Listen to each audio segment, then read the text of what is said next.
Ikalimang kabanata. Mga taga-Jerusalem, ihanda ninyo ang inyong mga kawan, dahil napapaligiran na kayo ng mga kalaban. Hahampasin nila ng tungkod ang mukha ng pinuno ng Israel, ang ipinangakong pinuno mula sa Bethlehem. Sinabi ng Panginoon, Bethlehem Ephrata, kahit na isa ka sa pinakamaliit na bayan sa Huda, manggagaling sa iyo ang taong maglilingkod sa akin bilang pinuno ng Israel. Ang kanyang mga ninuno ay kilalang kilala noong unang panahon. Kaya ang mga mamamayan ng Israel ay ipapaubaya ng Panginoon sa kanilang mga kaaway, hanggang sa maisilang ng babaeng namimilipit sa sakit ang sanggol na lalaki na mamumuno sa Israel. Pagkatapos, ang mga kababayan ng pinunong ito na nabihag ng ibang bansa ay babalik sa kanilang mga kapwa Israelita.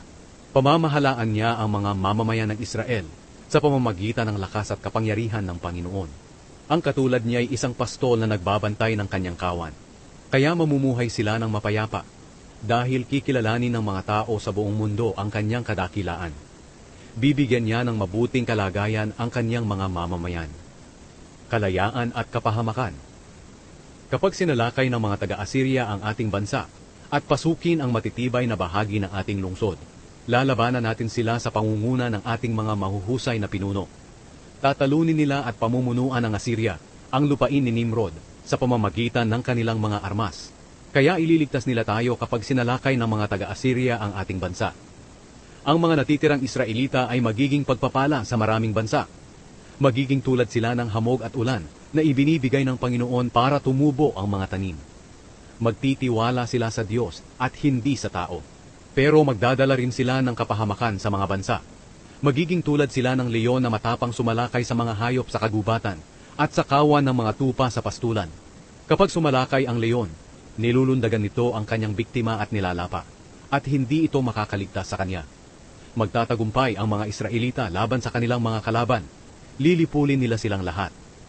Lilipulin ng Panginoon ang mga walang kabuluhang pinagkakatiwalaan ng mga Israelita.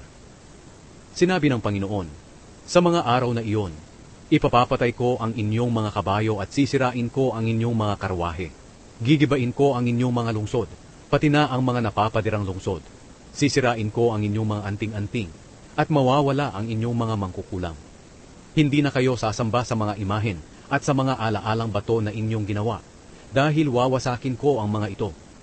Sisirain ko rin ang inyong mga posteng simbolo ng Diyosang si Asyera, at wawasakin ko ang inyong mga lungsod. Sa aking matinding galit, maghihiganti ako sa mga bansang sumuway sa akin.